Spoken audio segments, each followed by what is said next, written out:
Assalamualaikum warahmatullahi wabarakatuh.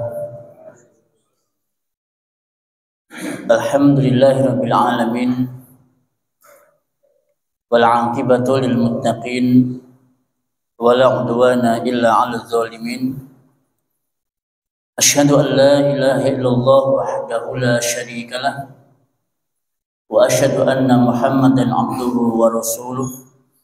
Allahumma salli wa sallim wa barik ala sayyidina wa maulana Muhammadin sallallahu alaihi wasallam wa ala alihi wa ashabihi wa man tabi'ahum bi ihsanin ila yaumiddin.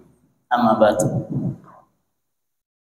Bapak Ibu kaum muslimin jamaah salat maghrib yang semoga senantiasa dirahmati dan diberkahi Allah Subhanahu wa taala. Dalam pertemuan yang telah lalu, kita telah belajar bersama-sama bagaimana seorang muslim mensikapi terjadinya bencana alam dengan menggunakan bahasa iman, yaitu bahwa seluruh bencana alam yang terjadi di dunia ini tidak lain adalah dikarenakan dosa dan kemaksiatan yang dilakukan oleh manusia. Itu sikap seorang muslim, Pak, dalam menghadapi bencana. Kemudian poin yang kedua, bahwa terjadinya bencana alam itu tidak lain adalah karena rahmat Allah Subhanahu wa ta'ala. Kami sempat gemes juga nih dengan tulisan orang-orang sekuler dan orang-orang liberal di media sosial mereka. Mereka menulis, berkomentar, kata mereka, kalaulah bencana alam itu dikaitkan dengan dosa dan kemaksiatan, ya berarti Allah punya sifat pendendam, Allah punya sifat pemarah kepada hambanya. Harusnya tidak boleh begitu dong, Allah harus punya sifat rahmat, sifat sayang kepada hambanya, bukan pendendam. Itu kata-kata orang-orang sekuler, Pak, sama liberal. Nah, padahal teman-teman sekalian, kalau kita perhatikan, justru dengan adanya bencana alam itu merupakan bagian di antara rahmat Allah Subhanahu wa ta'ala kepada hambanya. Saya buatkan ilustrasi. Seorang ibu, rahmatnya kepada anak jauh lebih besar mana dengan ayah? Rahmatnya seorang ibu terhadap anaknya lebih besar mana dibandingkan dengan rahmatnya ayah kepada anak? Saya yakin jawabannya serempak. Lebih rahmat ibu kepada anaknya dibandingkan dengan ayah. Betul, Bang, ya? Iya. Ibu rela mengandung selama 9 bulan 10 hari, Mau tidur miring kanan susah, miring kiri susah, Mau tengkurap juga nanti penyet perutnya, Susah tuh ibu-ibu. Belum lagi nanti anaknya ketika dia tuh sakit, demam, ibu rela gendong anaknya sampai semalaman. Bapaknya kemana? Tidur. Itu rahmatnya ibu kepada anaknya. Maka sebagai bentuk rahmatnya ibu kepada anaknya, ketika dia mendapatkan seorang anak, ada baygon, di dekatnya.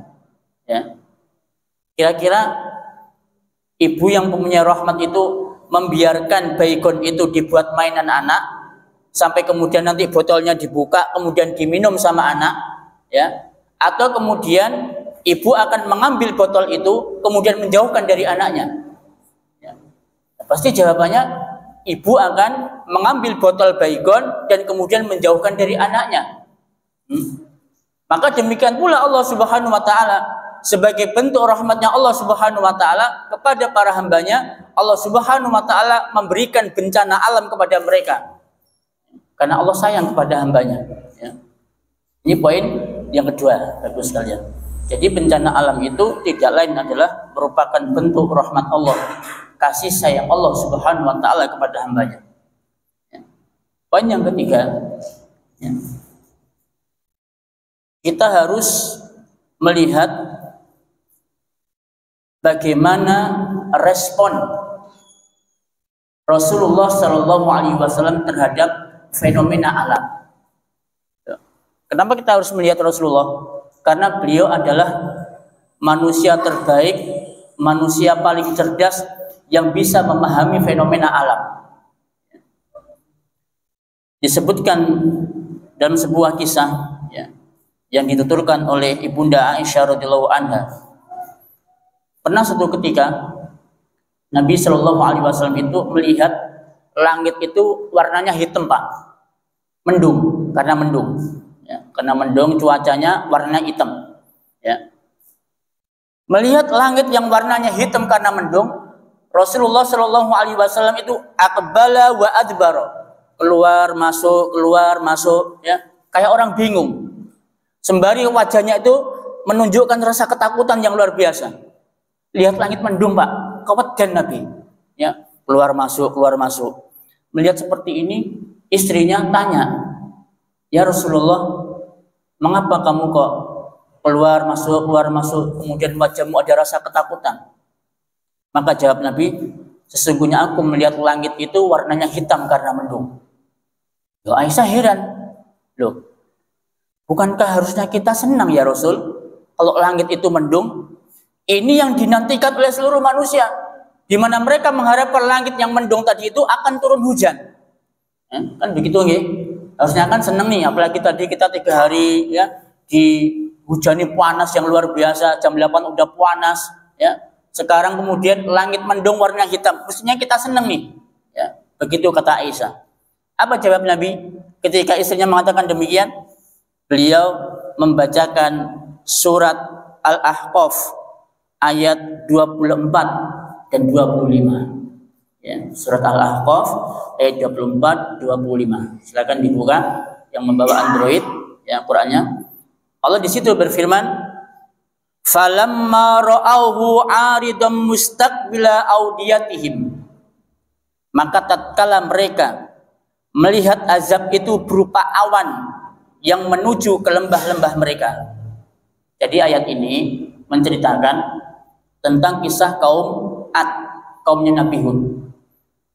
Mereka menantang Nabi Hud untuk mendatangkan azab Allah Subhanahu wa taala dengan segera. Ya, ditantang Nabi Hud. Hud, kalau memang kamu orang benar, ya, datangkan kepada kami azab yang kamu katakan tadi, yang kamu janjikan dengan segera kepada kami. Langsung kemudian mereka melihat langit itu warnanya hitam karena mendung. Ya. Kemudian qalu hadza 'aridum mumtiruna. Kata kaum Ad, inilah awan yang akan menurunkan hujan kepada kami. Nah, ya. Dalam kitab tafsir diceritakan bahwa pada saat langit itu warnanya hitam, mendung, itu kaum Ad itu buka baju, Pak. Ya. Buka baju karena mereka meyakini itu bentar lagi mau hujan. Mereka mau mandi hujan, buka baju. Ya. Mengatakan hadza 'aridum mumtiruna, ini awan ini yang akan menghujani kami. Kata mereka begitu. Apa jawab Allah? Bal huwasta'jaltum bih. Tidak, bukan. Itulah azab yang kami minta, yang kamu minta supaya datang dengan segera. Rihun fiha azabun alim. Di mana azab itu berupa angin yang mengandung azab yang pedih. Ya, bukan. Jadi langit hitam warnanya mendung itu bukan hujan. Ya, tapi itu merupakan azab yang membawa angin dengan azab yang pedih. Ya.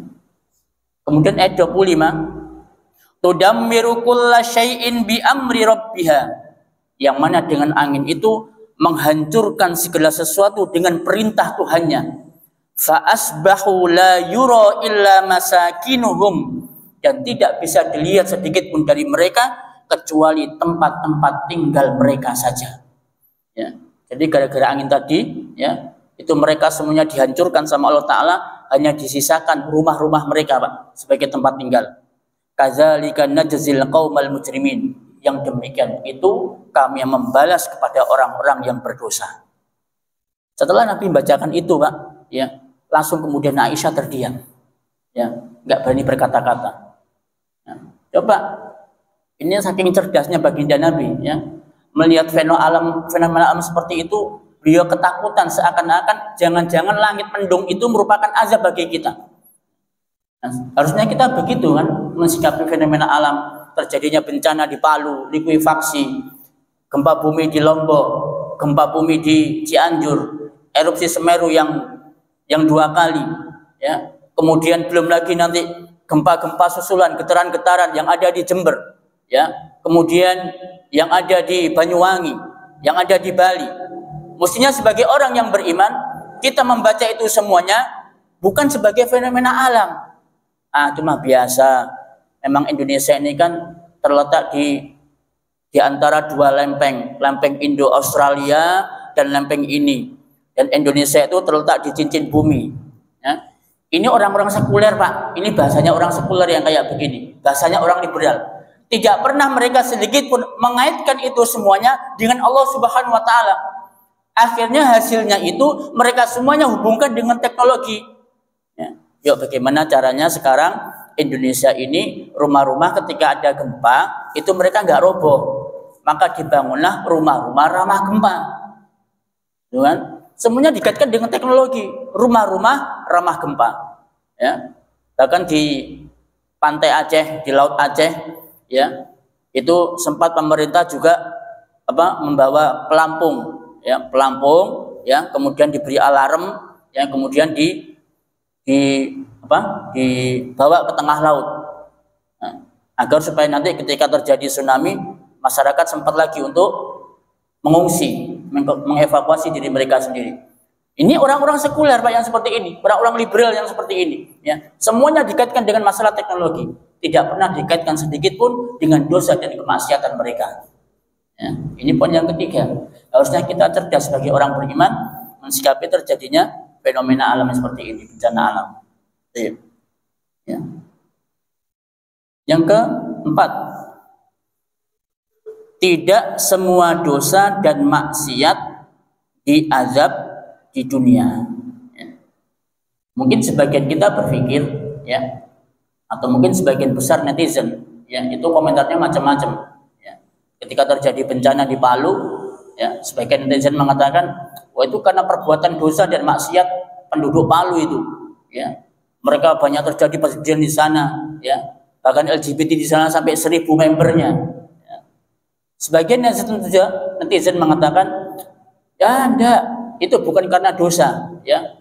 Itu karena memang letaknya Palu itu terletak di memang di daerah yang di situ rawan terjadinya gempa bumi. Ya. Oke lah, mungkin bahasanya orang liberal begitu, ya. Tapi siapa yang mengira kalau kemudian di Palu itu yang namanya tanah itu bisa berjalan sendiri? Ya, kan nggak ada hubungannya gempa bumi dengan tanah yang berjalan. Ya, kemudian menarik semua apa yang di atas ditarik ke bawah semua. Sampai yang namanya tower itu, Pak, tower yang tinggi menjulang itu yang terbuat dari besi ditarik sama tanah sampai ke bawah. Apa yang ada di atasnya itu likuifaksi. Nggak ada pernah prediksi sama sekali, ya, dari ilmu dan teknologi. Tapi itu terjadi. Ya. Dan itu semuanya tidaklah menunjukkan bahwa azab, dosa dan kemaksiatan itu diazab oleh Allah Subhanahu wa Ta'ala di dunia. Apa buktinya? Ya. Antum lihat surat Al-An'am ayat 44. Ya. Allah membuktikan bahwasanya tidak semua dosa dan maksiat itu diazab di dunia. Rasulullah Shallallahu Alaihi Wasallam bersabda, "Idza ra'aitallaha yu'til abda minad dunya." Apabila kamu melihat Allah memberikan kepada seorang hamba minad dunya, dari dunia, ala ma'asihi, atas kemaksiatannya, ma yuhibbu, apa yang dia inginkan, fa innama huwa istidrajun, sesungguhnya itu dinamakan dengan istidraj. Ya. Lagi-lagi orang liberal mengatakan demikian. Nah, kalau memang karena dosa dan maksiatnya penduduk Palu, penduduk Cianjur, kenapa kok mereka yang ditimpakan bencana alam sama Allah? Kok bukan Belanda yang pusatnya LGBT? Mengapa bukan Perancis? Mengapa bukan Amerika? Itu merupakan pusatnya kekafiran, pusatnya kemaksiatan. Mereka enggak, negara mereka baik-baik saja, bahkan per kapita mereka setiap bulan itu naik, penduduknya makmur, ya, kenyang-kenyang mereka semua, enggak ada yang kelaparan. Enak ini buktinya, mereka enggak diazab sama Allah Subhanahu wa taala. Nah, itu kata orang liberal, Pak, sama orang sekuler, ya. Jadi mereka membandingkan Amerika, Australia, Denmark, ya, Belanda, yang mereka semuanya adalah negara-negara kafir, itu buktinya mereka berkembang, infrastrukturnya berkembang, per kapitanya per bulan juga berkembang, rakyatnya makmur, gak ada yang kelaparan, ya. Nah, tapi Indonesia, mana buktinya? Masjid-masjid banyak, ada sholat jamaah, pengajian digelar di mana-mana, ya kan? Sholawatan juga iya, digelar di mana-mana. Kok masih Allah timpakan bencana alam juga untuk Indonesia? Nah, itu kata orang liberal. Maka kemudian dijawab sama Nabi, ya, apabila kamu melihat, ya, Allah memberikan kepada orang-orang yang bermaksiat dari kemewahan dunia, ya, kekayaan, fulus yang banyak, mobil yang banyak, rumah gede magrong-magrong, ya. Maka kata Nabi, innama huwa istidraj, itu namanya istidraj. Apa istidraj itu? Allah menangguhkan, ya, menangguhkan azabnya untuk mereka, nanti akan dibawa kepada akhirat dengan azab yang berlipat-lipat daripada di dunia. Ya. Kemudian Nabi mengutip firman Allah dalam surat Al-An'am ayat 44. Ya. Falamma nasu ma dzukkiru bih, maka tatkala mereka itu melupakan, ya, peringatan-peringatan, ya, yang disampaikan kepada mereka, ya, fatahna alaihim abwaaba kulli syai'. Coba, kami bukakan kepada mereka semua pintu-pintu kebaikan. Tuh, ini janji Allah, ya. Tatkala mereka itu melupakan peringatan-peringatan dari kami, kata Allah, ya, fatahna, ya, mereka kafir, ya, kemudian pusatnya homo di sana, lesbian juga di sana, perzinaan juga di sana, minuman keras juga di sana, legal semuanya, ya. Ini berarti mereka melupakan peringatan Allah. Fatahna alaihim abwaaba kulli syai', kami bukakan semua pintu-pintu kebaikan. Tuh, ya. Mereka dibikin makmur, negaranya dibikin kaya, nggak ada sedikit pun yang menderita, mereka kelaparan nggak ada, dibuka sama Allah Taala semua. Ya. Kemudian setelah itu, hatta idza farihu bima utu, sampai kemudian mereka merasakan kesenangan dan kegembiraan lantaran apa yang sudah mereka terima. Nah, mobil yang kita ganti, habis Innova ganti Alphard, habis Alphard ganti Lamborghini, ya kan? Mereka senang, gembira, ya. Mereka mau berhubungan dengan semua wanita bebas, nggak ada larangan. Mereka mau gonta-ganti pasangan juga nggak ada larangan. Senang mereka, gembira. Mereka mau judi menghabiskan uang sekian puluh juta, sekian ratus juta, nggak ada larangan. Mereka mau minum khamr dengan berbagai macam merek, whisky, brandy, dan lain sebagainya, nggak ada larangan di sana. Senang mereka, ya. Nah, setelah mereka merasakan kesenangan dan kegembiraan, maka Allah mengatakan, agosnahum baghtah, maka kemudian kami berikan kepada mereka siksa dengan sekonyong-konyong. Fa'idzahum mublisun, kemudian ketika itu mereka terdiam, berputus asa. Jadi ini Bapak Ibu sekalian, ya, jadi apa yang sekarang ini kita lihat di sebagian tempat, atau mungkin bahkan juga tetangga kita, ya, teman kita, Ustadz saya punya kok, ya, teman punya tetangga, ya, ya, kalau dibandingkan saya, Ustadz kayaknya masih lebih baik saya rutin sholat jamaah di sini, bahkan subuh itu Ustadz sebelum takmirnya datang saya sudah datang, ya, saya juga sholat tahajud Ustadz, rutin puasa Senin Kemis, ya. Ya Allah Ustadz, ya, Hidup saya masih tetap gini aja, ya. Anak sekolah bingung, golek duit kanggo sekolah, ya. Untuk makan sehari-hari kami juga bingung, Ustaz. Sedangkan kami punya teman, punya tetangga, Ustaz. Ya Allah, jangankan ke masjid, ya. Dia itu, ya, apa ya? Wes saele-ele wong lah, ya. Kalau bukan dikatakan kafir, saele-ele wong.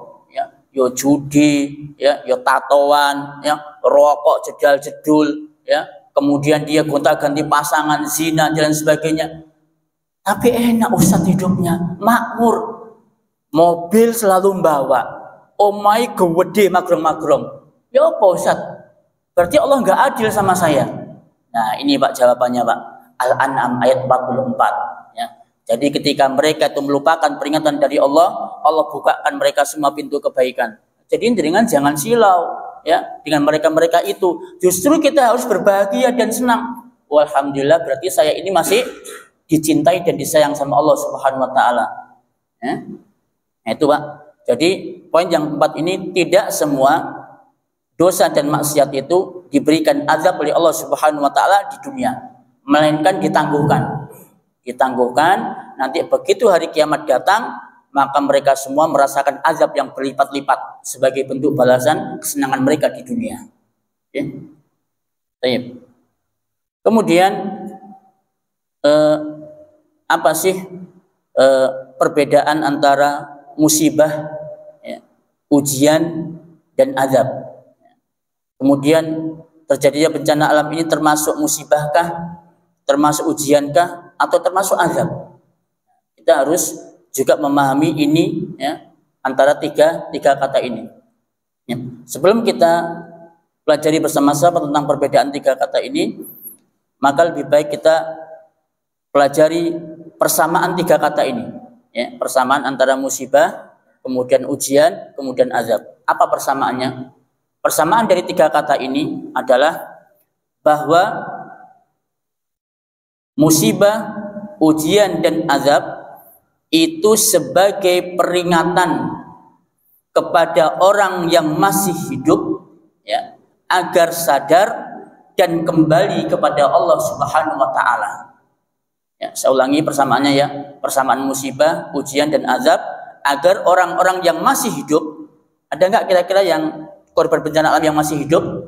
Ada, ya kan? Mengapa mereka masih hidup? Memang sengaja dibiarkan oleh Allah Subhanahu wa taala hidup, enggak dimatikan. Ya. Yang kena likuifaksi ada yang hidup, yang kena tsunami ada yang hidup, bahkan sampai bertahun-tahun mereka enggak ketemu sama keluarga selama 20 tahun, akhirnya kemudian mereka kembali lagi ke Aceh. Ada yang seperti itu, ya. Apa maksud Allah Subhanahu wa taala membiarkan orang-orang itu hidup, mereka enggak kena bencana alam? Tidak lain adalah agar orang-orang yang hidup tadi sebagai peringatan agar mereka kemudian sadar dan kembali kepada Allah Subhanahu wa taala. Itu Pak persamaannya. Nah, sekarang perbedaannya. Musibah, ya. Musibah ini dalam konteks Al-Qur'an, ya, dan juga hadis Nabi Shallallahu alaihi wasallam, bahwa musibah itu adalah setiap kejadian yang dialami oleh seseorang, ya, dengan keadaan yang tidak menyenangkan. Itu musibah, ya. Mulai dari sakit, ya, kemudian kecelakaan, kemudian kebakaran, perampokan, kecurian, ini namanya musibah. Dan musibah ini hanya terjadi kepada orang-orang yang beriman, ya, orang-orang yang beriman, bukan kepada orang-orang kafir. Tidak. Dan juga tidak diberikan oleh Allah Subhanahu wa taala kepada seorang muslim yang dalam kondisi bermaksiat. Tidak. Tapi diberikan oleh Allah Subhanahu wa taala kepada seorang muslim, ya, dalam rangka apa? Dalam rangka Allah Subhanahu wa taala ingin memberikan peringatan dan pelajaran kepadanya. Ya mungkin dalam bahasa kita teguran, ya. Teguran, Pak. Dan musibah ini terjadi karena perbuatan manusia, ya, perbuatan manusia, musibah. Wa ma asabaka min musibatin fa bima kasabat aidikum wa ya'fu an katsir. Allah bilang begitu. Dan tidaklah ada satu musibah yang tertimpa kepada kalian melainkan karena perbuatan kalian sendiri. Itu musibah, Pak. Ya. Jadi kayak terjadinya kecelakaan, ya, itu musibah, ya, karena perbuatan kita. Mungkin kita lalai, ya, dari berlalu lintas, bisa jadi terjadinya kebakaran di rumah kita, ya karena kita mungkin lalai mematikan kompor, kita lalai mematikan lampu, misalkan, ya, kita lalai instalasi listrik, misalkan, itu perbuatan tangan kita. Musibah. Nah, kemudian ujian. Nah, ujian ini murni berasal dari Allah Subhanahu wa taala dan bukan perbuatan manusia. Ya, saya ulangi, ujian itu murni memang benar-benar diberikan Allah Subhanahu wa taala kepada sebagian orang, bukan karena perbuatan manusia. Bukan. Ya. Apa maksud Allah memberikan ujian? Ya. Yang pertama, ya, Tabarakalladzi biyadihil mulku wa huwa ala kulli syai'in qadir alladzi khalaqal mauta wal hayata liyabluwakum ayyukum ahsanu amala. Coba. Pertama, maksudnya ujian. Agar Allah Subhanahu wa taala mengetahui siapa di antara kalian yang lebih baik amalnya. Itu manfaatnya ujian, Pak. Ya. Mana di antara kita satu masjid ini yang ketika diberikan ujian oleh Allah Subhanahu wa taala yang paling baik amalnya. Ya, itu yang pertama.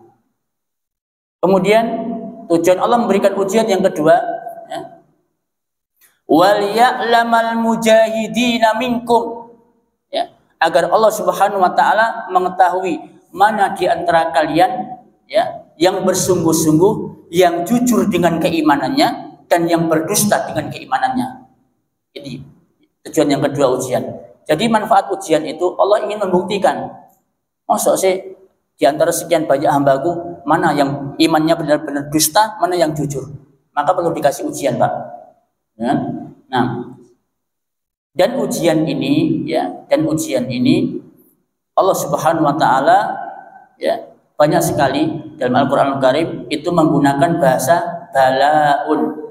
Ya, ujian dalam bahasa Arab itu balaun. Ya, jadi ini banyak, Pak, ayatnya. Contoh misalkan wala nabluwannakum bi syai'im minal khaufi wal ju'i wa naqsim minal amwali wal anfusi was samarat wa basyiris sabirin. Dan kami akan uji mereka dengan sedikit rasa takut. Ujian, Mbak, ya, rasa takut. Wal ju', rasa lapar. Wa naqsim minal amwal, berkurangnya harta, kemalingan, perampokan. Ya, was samarat, kemudian kematian, anfus, kematian, wassamarat, gagal panen, itu ujian. Wa basyiris sabirin, maka berikanlah kabar gembira kepada orang-orang yang sabar. Ya. Kemudian dalam ayat lain Allah juga mengatakan, ya, am hasibatum, ya, an taqulu amanna wa hum la yuftanun. Ya, ini apakah kalian mengira kalian itu akan dibiarkan saja untuk mengatakan amanna, kami beriman, wahum la yuftanun, sedangkan kalian itu tidak diuji. Ya, ini. Jadi setiap dari kita ini, Bapak Ibu sekalian, selama kita ini masih menyandang predikat sebutan orang-orang yang beriman, maka kita tidak akan pernah lepas dari yang namanya ujian. Ya. Semakin tinggi iman seseorang, maka semakin berat pula ujiannya. Semakin tinggi kesolehan seseorang, maka semakin tinggi pula ujiannya. Terus kemudian jangan bilang begini, oh kalau begitu iman saya ya nggak usah tinggi-tinggi, nggak usah. Ya, kesolehan saya nggak usah tinggi-tinggi lah, biar ujian saya tidak tinggi, tidak besar. Ya. Bapak Ibu sekalian, ya, semakin tinggi ujian seseorang, maka semakin dekat pula datangnya pertolongan Allah Subhanahu wa taala. Sebaliknya, semakin kecil dan semakin rendah ujian seseorang, maka semakin jauh pula pertolongan Allah Subhanahu wa taala darinya. Ya. Saya beri contoh. Ya. Menurut jenengan, mana di dunia ini yang tingkat bunuh dirinya lebih besar? Negara mana yang tingkat bunuh dirinya lebih besar? Ya. Kalau pernah yang pernah saya baca, tingkat bunuh diri Pak di dunia ini yang paling besar itu Jepang sama Korea. Yang saya baca, ya mudah-mudahan tidak keliru dan tidak berubah. Ya. Jadi angka bunuh diri di Jepang itu sangat tinggi. Angka bunuh diri di Korea juga sangat tinggi. Nah, mungkin jenengan bertanya, kenapa sebabnya? Padahal mereka secara finansial, oh masya Allah, ya kan, nggak ada Pak yang namanya orang Jepang miskin tuh nggak ada. Lihatlah Honda, Toyota, itu semua dari Jepang semua. Elektronik yang paling bagus tuh, yang bermerek, semuanya dari Jepang semua, bermerek semua.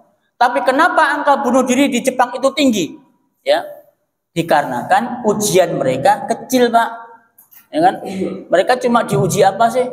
Ya, penduduk Jepang nggak ada. Ujian mereka kecil.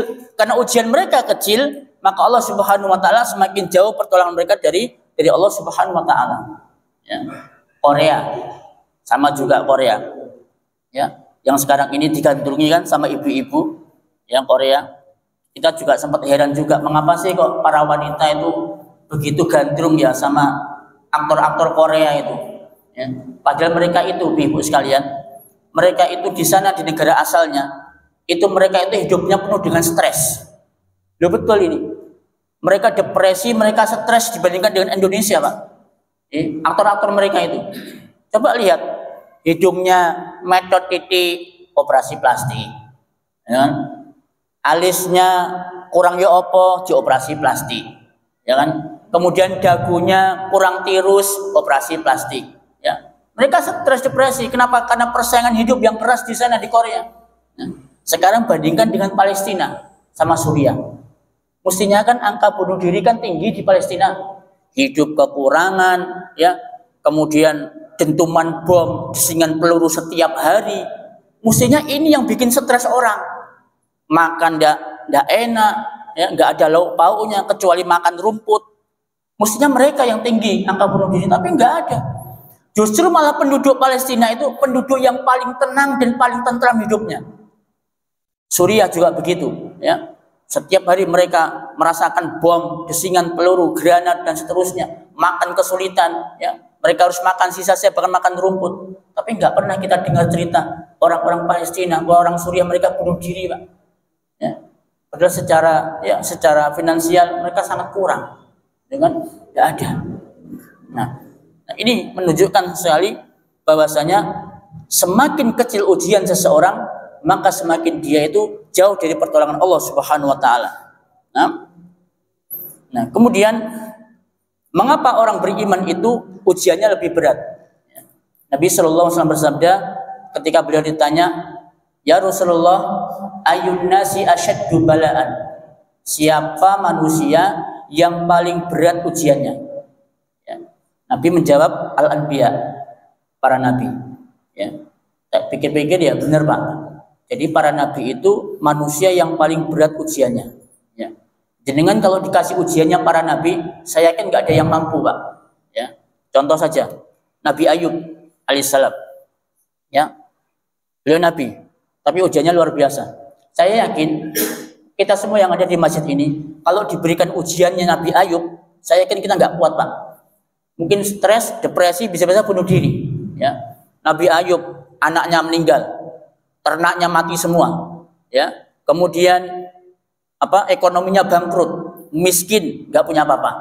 Ya. Kemudian dikasih penyakit yang menjijikkan, hampir setiap orang menjauh dari dia, mengeluarkan bau yang busuk. Bahkan sampai istrinya pun, ya, karena dia itu bosan rambut suaminya Nabi Ayub, nggak sabar, ditinggal pergi sama istrinya.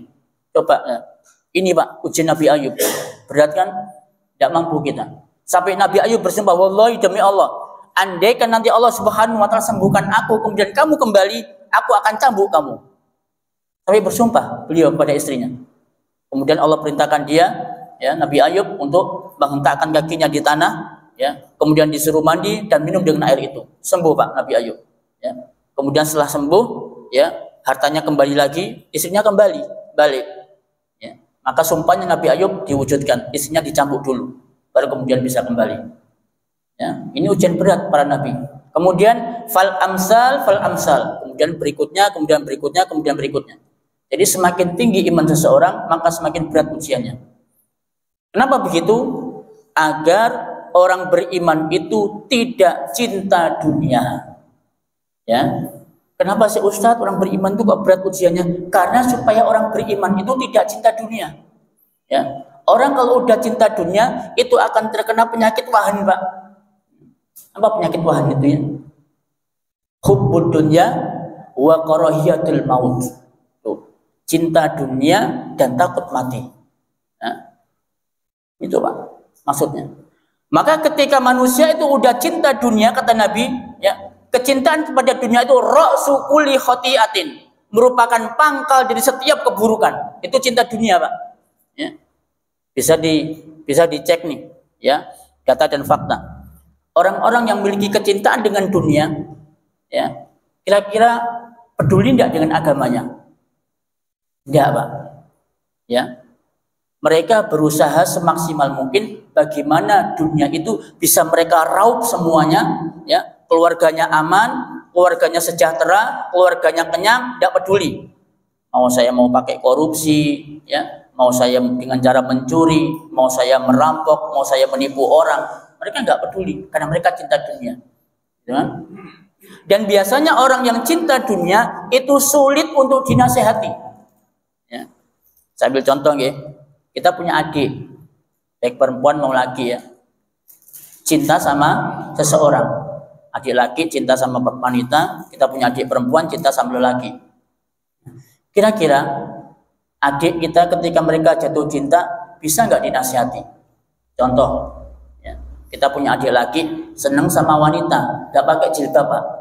Kita sebagai kakaknya nasihati, Dek, sampeyan nggak ono wong wedok liya ta? Ya.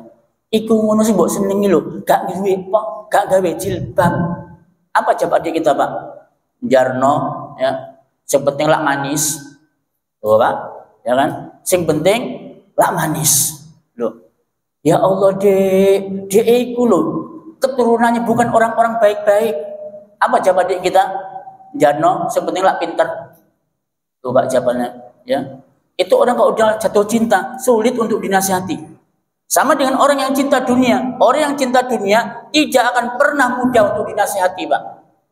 Kebenaran masuk dari dia, firman Allah, sabda Nabi, nggak pernah masuk. Ya. Karena udah tertanam cinta dunia kepada dirinya. Padahal dunia itu, ya, adalah tempat meninggal, bukan tempat untuk tinggal. Nanti tempat tinggal kita itu nanti ketika ada di surga, itu tempat tinggal kita. Ya. Dan selama kita masih hidup di dunia dan masih beriman, kita tidak akan pernah berhenti untuk diuji oleh Allah Subhanahu wa taala. Ya. Sampai ada seorang yang mengeluh sama Imam Ahmad, "Ya Imam, sampai kapan ya ujian ini akan berakhir?" Imam Ahmad mengatakan, "Sampai kakimu melangkah ke pintu surga baru selesai ujian." Ya. Artinya apa? Ya udah masuk ke surga, nggak ada ujian lagi. Ya. Tapi selama masih di dunia, kaki kita belum masuk ke pintu surga, ujian itu masih tetap ada.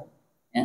Dan itu semuanya, Pak, tanpa pandang bulu. Ya. Saya juga diuji, Pak Haji juga diuji, mungkin Jamal juga diuji dengan bentuk yang berbeda-beda. Dan kok alhamdulillah Bapak Ibu sekalian, ujian kita hari ini, ujian keimanan kita ini tidak sebagaimana ujian orang-orang soleh terdahulu. Ujian orang-orang soleh terdahulu itu kebanyakan ujiannya berupa fisik, Pak. Ya, berupa fisik. Ya.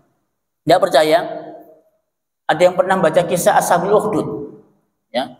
Kisah Ashabul Ukhdud dalam surat Al-Buruj. Ya. Itu dikisahkan, ya. Itu ceritanya panjang, ya. Tentang kisah seorang pemuda yang berhasil mengislamkan beberapa orang karena dia belajar dengan seorang pendeta. Ya. Maka dari proses perjuangan itu yang diislamkan oleh seorang anak muda ini, ada perdana menteri, ya, yang semula buta, kemudian dia beriman kepada Allah, dikembalikan lagi penglihatannya, ya. Kemudian ada seorang pendeta juga, ya, yang mengajari pemuda tersebut dan sebagainya, ya. Di situ ada seorang raja, ada seorang penguasa yang begitu zalimnya, ya, saking zalimnya dia sampai memproklamirkan dirinya sebagai Tuhan dan memaksakan kehendak ini agar mereka semuanya mengatakan dirinya sebagai Tuhan. Sampai akhirnya giliran sang perdana menteri tadi ditangkap. Ya, ditanya, siapa yang mengembalikan penglihatanmu. Kata Perdana Menteri tadi, yang mengembalikan penglihatanku adalah Allah Subhanahu wa taala. Lu siapa Allah? Rabbi wa rabbukum. Tuhanku dan Tuhan kamu. Ya, kaget raja ini. Lu kok bisa ada Tuhan lain selain aku? Ya. Akhirnya kemudian dia dipaksa untuk kembali kepada agama nenek moyangnya. Menolak, Pak. Gara-gara dia menolak itu, Allah Subhanahu wa taala berikan ujian kepadanya. Apa ujiannya? Dipanggil Al-Gojo, Pak. Sambil membawa gergaji. Gergaji, Pak, bukan ogalagil, gergaji. Ya. Kemudian gergaji itu diletakkan di tengah ubun-ubunnya. Ya. Kemudian digergaji kepalanya, Pak. Ngeguk gengguk, Pak. Ya, diguk gengguk ya, sampai kemudian badannya terbelah menjadi dua. Coba bayangkan. Bisa enggak jangan bayangkan? Ya apa ya nek gergaji didelening dhuwurin ndas, kemudian digeraji begini sampai badannya terbelah dua. Gimana rasanya? Ya, itu ujian orang terdahulu, Pak. Ya, begitu. Sama dengan juga pendeta ini, ketika dia menolak untuk diajak kembali kepada agama nenek moyang, sama digergaji juga sampai badannya terbelah menjadi dua. Ya. Ujiannya, Pak. Ujian kita, Pak, ya Allah, cuma diuji anak meler, ya, diuji istri cerewet, ya kan? Diuji suami gepuan, suka pulang malam, mulutnya bau alkohol, uang belanja habis buat judi. Cuma itu ujian kita, ya. Enggak sampai kita sampai babak belur, ya, fisik sampai cacat diuji, enggak. Cuma begitu aja. Itu pun juga kadang kita ini banyak mengeluh, ya. Banyak mengeluh, ya, tidak mudah bersyukur dan lain sebagainya. Pada ujian cuma begitu, ya. Padahal dari maksud ujian itu kata Allah Subhanahu wa taala, mana di antara hambaku yang bersyukur, mana di antara mereka yang kufur. Tuh, itu maksud yang ketiga, Pak, ujian. Ya, jadi maksud ujian itu mana di antara hambaku yang bersyukur, mana di antara hambaku yang kufur. Dari ujian itu. Dan memang ada, Ustaz, orang yang dikasih ujian itu dia tidak bersyukur, banyak, Pak. Dan itu banyak contohnya. Saya kasih contoh dalam Al-Quran, ya. Laqad kana li sab'in fi maskanihim ayah. Sungguh telah ada pada negeri Sabak tanda-tanda kekuasaan kami. Ya. Jadi penduduk Sabak itu, Pak, ceritanya, ya, ceritanya di masa Nabi Sulaiman itu sebuah negeri yang subur, makmur, gemah ripah laut jinawi. Jadi sepanjang jalan penduduk Sabak itu kanan kiri mereka itu pohon yang menghasilkan buah. Ya. Saking lebatnya buah itu sampai orang ketika masuk di perkebunan mereka bawa keranjang di atas begini, Pak. Itu enggak usah metik. Bawa keranjang di atas, kemudian mereka keluar, keranjang itu sudah penuh dengan buah. Loh ya napa? Ya. Saking mudahnya, saking makmurnya penduduk Sabak dengan hasil pertanian. Sampai begitu gambarannya, ya. Jadi pohon kanan kiri sepanjang jalan itu buah, mungkin mangga, alpukat, anggur dan seterusnya. Bawa keranjang itu, jangan enggak usah metik. Keluar udah penuh keranjangnya. Enggak tahu gimana caranya itu. Ya, caranya Allah itu. Ya. Tapi apa yang terjadi? Ya. Mereka diberikan ujian seperti itu sama Allah, ujian kesenangan berupa harta yang melimpah, hasil panen yang melimpah. Mereka enggak bersyukur, Pak. Ya. Tidak mensyukuri nikmat itu, malah kemudian mereka kufur. Ya. Dalam sejarah itu ceritakan bahwa penduduk Sabak itu nyembah matahari, ya, nyembah matahari, itu kan, bukan menyembah Allah Subhanahu Wa Taala. Maka kemudian Allah rubah yang semula itu nikmat, yang semula kesenangan, kebahagiaan, Allah rubah menjadi penderitaan. Ya. Pohon-pohon yang semula itu menghasilkan buah, Allah rubah pohon itu menjadi pohon yang berduri. Kemudian buah-buah yang semulanya rasanya manis, Allah rubah dengan buah yang rasanya pahit. Apa nggih? Mojo mungkin, ya, buah mojo. Kalau di Indonesia mungkin buah mojo, mojo pahit, ya. Pahit kan? Nah, dirubah. Pohonnya berduri, kemudian buahnya rasanya pahit. Kemudian tidak itu saja. Penduduk Sabak itu untuk mengairi perkebunan mereka punya bendungan, Bapak Ibu. Namanya bendungan Ma'rib. Itu bendungan raksasa di waktu itu dengan teknologi yang di masa itu, ya. Itu luar biasa.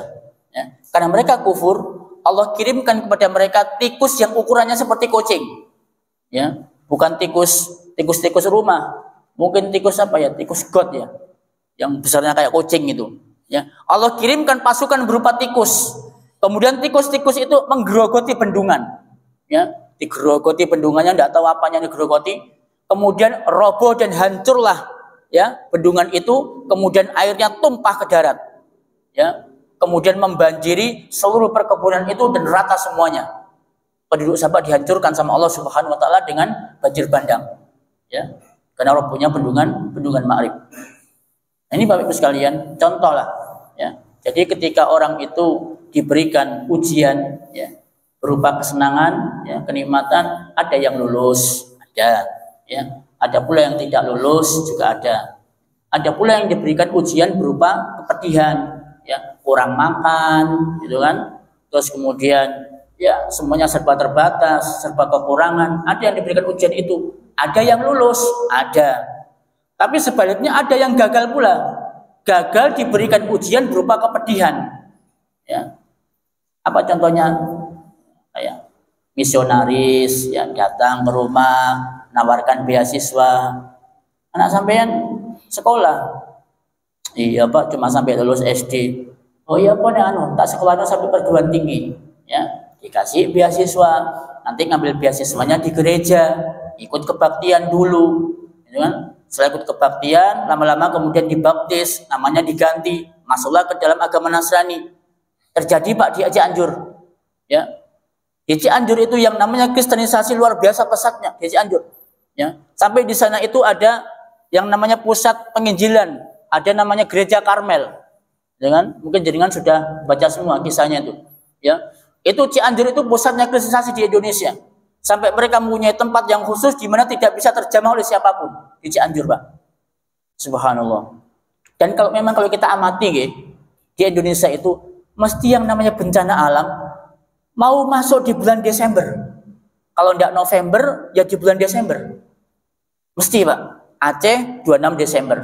Ya. Kemudian Palu juga begitu di bulan Desember. Ini Cianjur juga begitu di bulan Desember.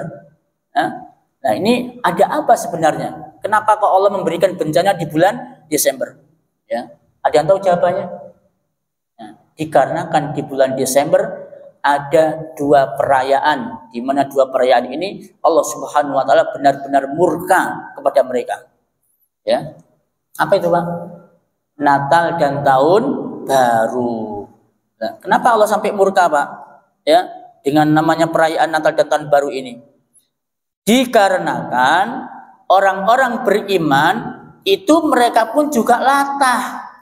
Latah ikut merayakan, bahkan mengucapkan Natal bersama-sama dan Tahun Baru dengan orang-orang kafir, orang-orang Nasrani. Itu yang bikin Allah marah. Ya. Laqad kafarul ladzina qalu innallaha huwa salisus salasa. Ya. Sungguh Allah telah murka kepada orang-orang yang mengatakan bahwasanya Allah salah satu di antara tiga. Ya. Bahkan, ya, bukan hanya Allah yang murka, seluruh alam semesta ini, Bapak Ibu sekalian, ya, itu menunjukkan kemarahan yang luar biasa kepada orang-orang yang mengatakan Allah itu salah satu di antara tiga, Trinitas. Ya. Saya sampaikan ayatnya di sini. Karena tidak hafal, ya.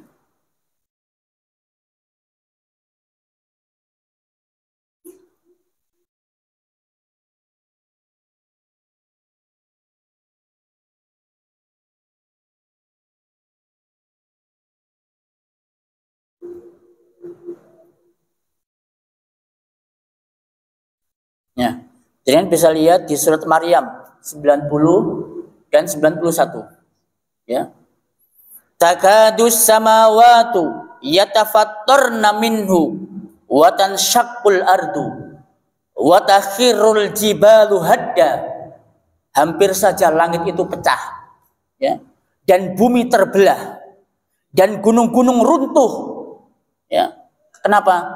Karena ucapan itu Allah itu merupakan satu di antara tiga, ya.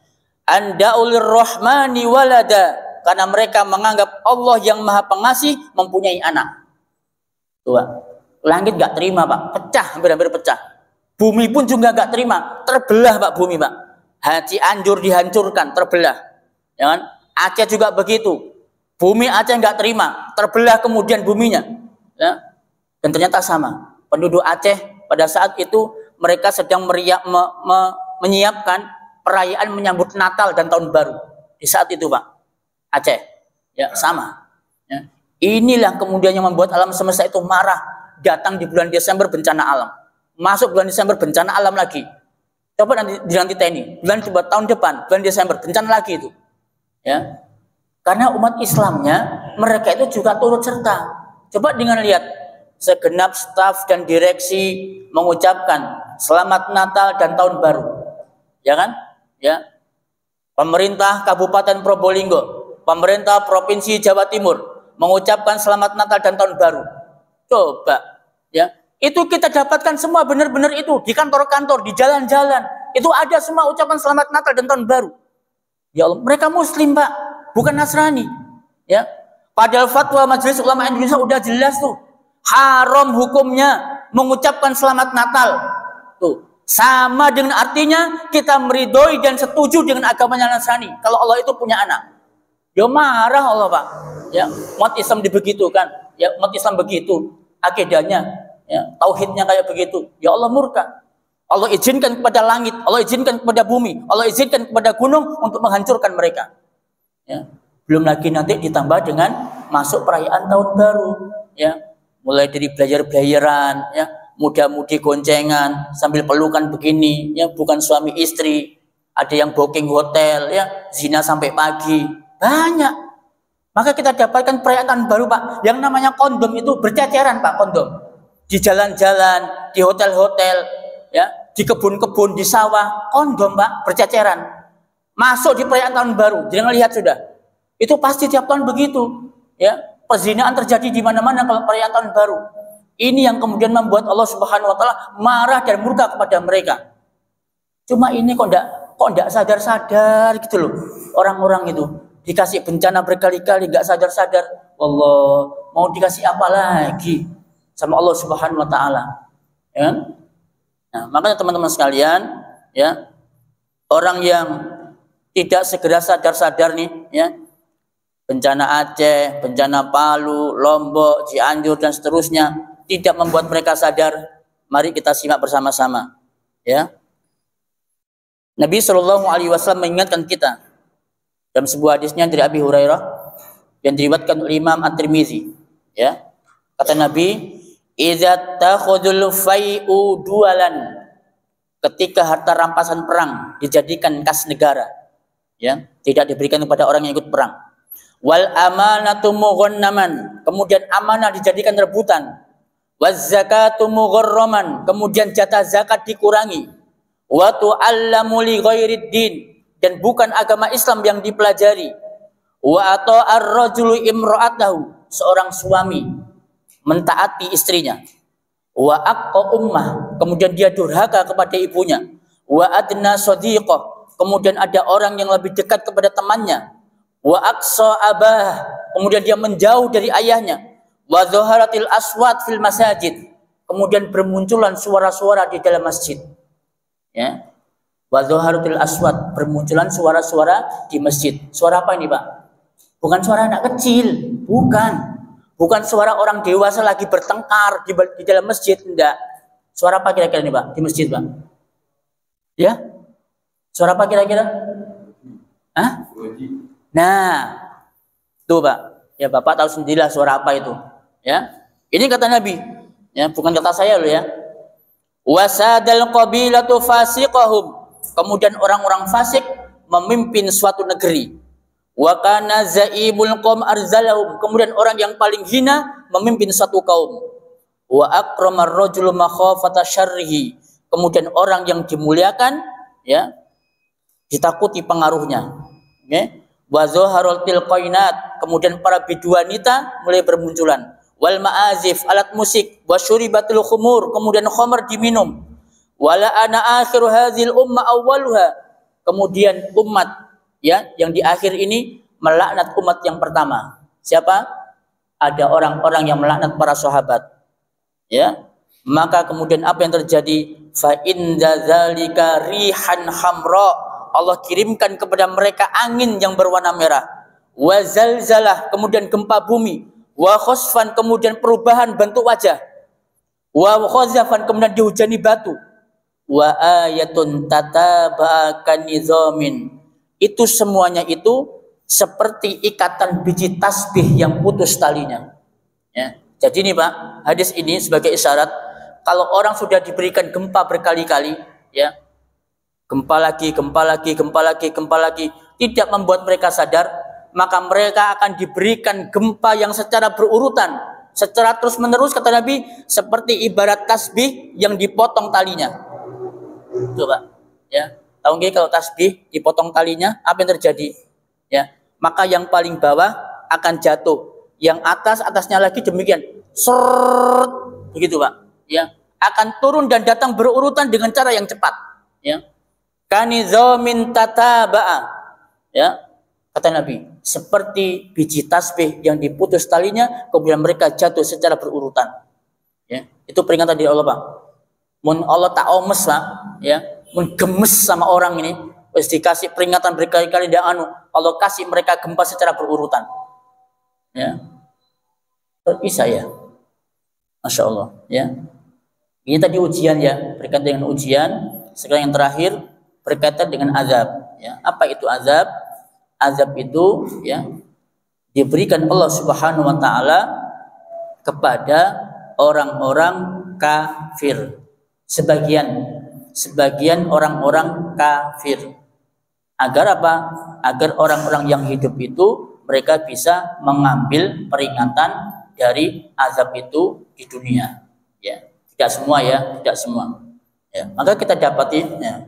Maka setelah kita mengetahui Bapak Ibu sekalian perbedaan antara musibah, ujian, kemudian azab, maka sikap kita nggak bisa kita mengeneralisir, ya, memukul rata. Oh, di Cianjur itu karena azab, oh di Palu itu karena ujian, oh di Aceh itu karena musibah. Tidak.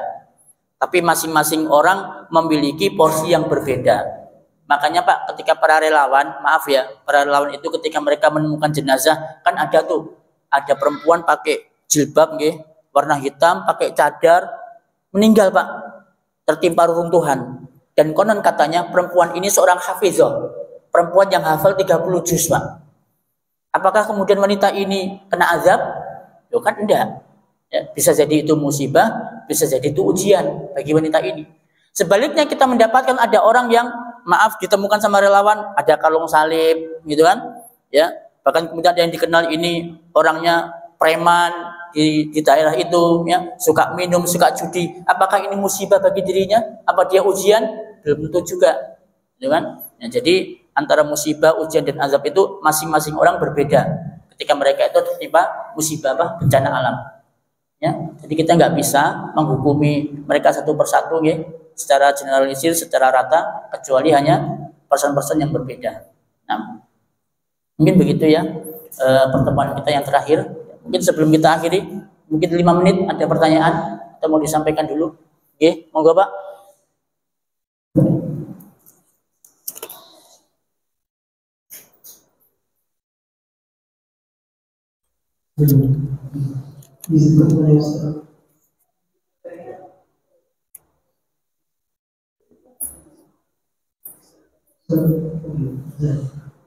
Ini dengan Allah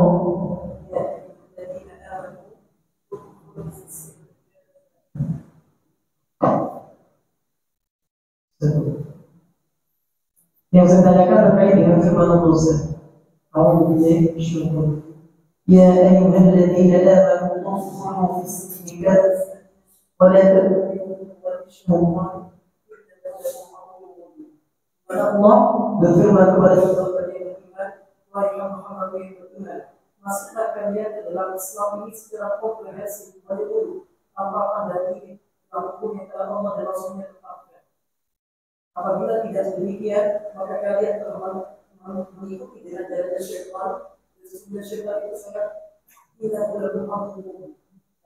Pertanyaan yang sudah terkait dengan musibah yang ada di Indonesia yang seringnya terkadang saya berpikir demikian, apakah kita sudah bertawar soleh? Mungkin kita sudah bertawar mampu, tapi kita tidak inginkan. Kebanyakan dari masyarakat kita perkara-perkara kita masih berjalan. Kayak seperti biasa saya, macam-macam keselamatan ini dan sebagainya. Nah, sikap kita kalau kita membiarkan fenomena perkara-perkara yang demikian itu terus, kita terus terkadang benar jika ada yang melakukan dari sebagainya kita bilang. Namun ada perkara-perkara kita tidak bilang. Apakah itu bukan termasuk bagian dari kemarahan yang akhirnya Allah akan memberikan suatu kedua kepada kita lupa ada. Maka itu tidak harus bagus. Itu yang kedua, perkara sistem. Di mana sistem di Indonesia? Sistem di Indonesia kita ketahui bersama bahwa votinglah akan menjadi keputusan di Indonesia. Karena apabila nanti kalau voting ini jadi hukum terkuat di Indonesia atas suara terbaik di parlemen, ada yang disusah minuman keras ini dilegalkan kalau kita tidak punya kekuatan. Berarti kita kalau menghalalkan adat umum ini untuk pada diri kita. Pertanyaan terakhir, kita sudah meninggalkan amal yang dia. Tetapi kita kan sudah menghalalkan adat yang umum. Dan yang terakhir mulai dan yang kedua melaksanakan dan sekalian. Dan Allah tidak akan memberikan beban kepada semua hamba mereka kadar sesuai dengan kemampuan. Namun terkadang realitanya ketika kita diberi adat oleh Allah itu usia atau musibah. Karena kita berdoa, bagaimana ya ada kita tetap selayaknya tetap semoga kepada Allah biasa. Barakallahu fikum. 4 ya pertanyaannya ya. Cukup 5 menit, Pak. Disingkat-singkat aja ya. Ya, berkaitan dengan pertanyaan pertama, dengan tidak adanya nahi mungkar, memang betul itu sudah kita sampaikan seminggu yang lalu. Jadi orang-orang soleh, para kiai, para ustadz yang mendiamkan ya, kemungkaran ada di sekitar kita, itu salah satu di antara sebab datangnya bencana alam. Lalu bagaimana dengan kebid'ahan? Ya ini sebenarnya sama, ya sebenarnya sama juga, termasuk juga kemungkaran. Cuma begini, apa ya? Dalam masalah ingkarul mungkar itu, ya kan, itu kan ada SOP-nya, ada SOP-nya. Jadi tidak semua apa yang kita lihat sebagai bentuk kemungkaran, terus kemudian kita ingkari, gitu ya. Nah, kan Nabi sudah mengatakan, apabila kamu melihat kemungkaran, idza ra'a minkum mungkaran falyughayyir biyadihi. Kalau kamu melihat kemungkaran, maka rubah dengan tanganmu. Itu SOP yang pertama. Siapa yang berhak merubah dengan tangan? Ya para penguasa, bupati, wali kota, gubernur, presiden, TNI, Polri. Ini mereka penguasa. Kita mampu enggak? Enggak mampu, Pak. Lihat aja FPI, ya. Nahi mungkar dengan pakai sweeping. Apa yang terjadi? Dibubarkan ormasnya, ya. Kemudian ditangkap satu demi satu, ya kan? Akhirnya nahi mungkarnya enggak jadi, ya kan? Nah itu, jadi perlu ada tahapan. Yang kedua, fa'il lam yastati fa bilisani. Kalau kamu tidak mampu pakai tangan, maka pakai lisan. Ya ini tugasnya apa? Para kiai, tugasnya para ustadz memberikan tausiah, tokoh-tokoh masyarakat. Baru yang terakhir, fa'il lam yastati fa biqalbi. Kalau tidak mampu pakai hati, wazalika atalful iman. Itu yang selemah-lemah iman. Dan pengingkaran dengan hati ini, Bapak Ibu sekalian, itu dengan kemudian kita duduk di situ, ya kemudian kita diem, bukan. Maksudnya dengan hati itu, ya jangan ikut acara itu. Itu pengingkaran dalam hati. Ya, kalau kita kemudian ikut di situ sambil berdiri, ya meskipun nggak baca cuma diem tok, berarti kita sama artinya dengan mendukung itu, kan begitu. Namanya pengingkaran hati ya jangan ikut, gitu kan? Nah itu masalah nahi mungkar ya. Kemudian pertimbangan yang kedua nahi mungkar ya. Kalau selama nahi mungkar itu tidak menimbulkan bahaya, madorot yang lebih besar, maka jangan dilakukan. Contoh Pak, saya punya teman di Tuban. Dulu tugasnya di Tuban, saya di Keraksan, dia di Tuban. Waktu itu dia dikasih makanan tahlilan Pak. Ya tahu sendirilah ya. Makanan tahlilan, oke lah mungkin dia berpendapat haram hukumnya makan makanan tahlilan, mungkin begitu ya. Nah, ini sama dia enggak. Itu makanannya enggak dimakan, ya, dibuang di belakang rumah, Pak. Ya masyarakat kan lewat setiap hari. Ya, setiap tahlilan ada makanan di situ, foto dibuang di situ. Masyarakat akhirnya jengkel. Loh, ini kok dibuang, penghinaan ini. Wah, akhirnya ndak lidok, Pak. Ya, penduduk kemudian muara, ya, kemudian ustadz ini dibawa ke balai desa. Sampai ramai, Pak. Ramai mendatangkan polisi dan lain sebagainya. Kemudian mereka mengatakan, penduduk itu, kalau sampai ustadz ini masih ada di desa kami, besok kami tidak menjamin keselamatannya. Diancam begitu, Pak. Nah, itu kan maksudnya nahi mungkar, cuma caranya salah. Menimbulkan bahaya nih, kekacauan di masyarakat. Ini tidak benar yang seperti ini. Jangan dilakukan. Itu kan, selama kita nggak punya kekuatan ya diem aja lah.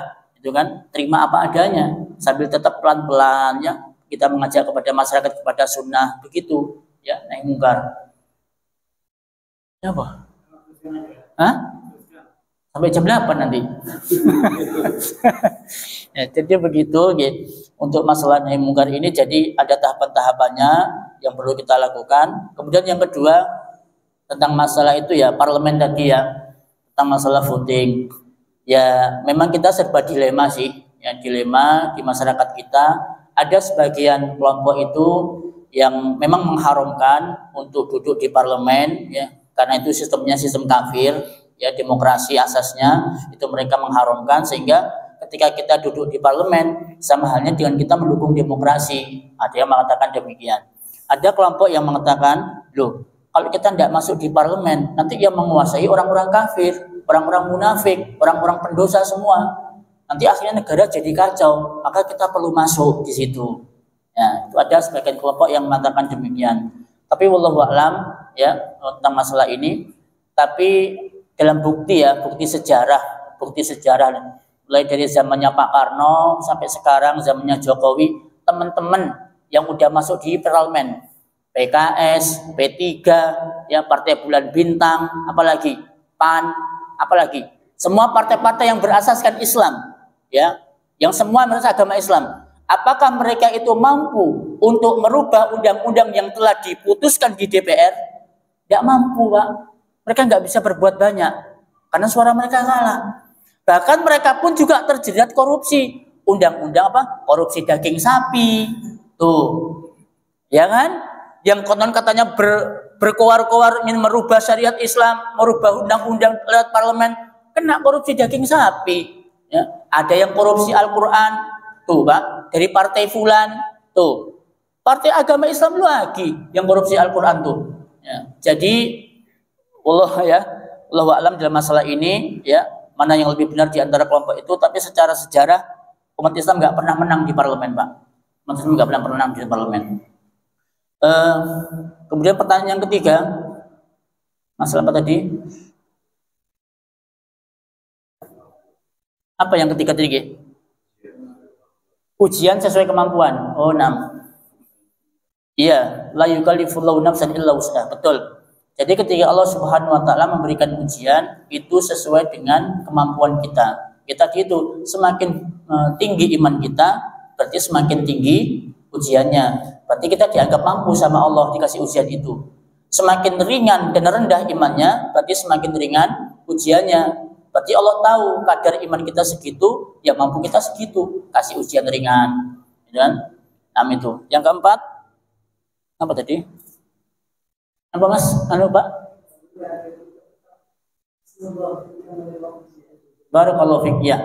Ya saat kita ini menerima musibah maupun ujian, kita dianjurkan untuk berhusnudzon, berbaik sangka kepada Allah Subhanahu wa taala, bahwasanya musibah ujian itu tidak lain karena untuk mengangkat dosa-dosa kita, menghapus, kemudian yang kedua untuk mengangkat derajat kita. Itu harus kita pahami, husnudzon bersama-sama kepada Allah Subhanahu wa taala. Betul apa yang disampaikan dengan Bapak tadi.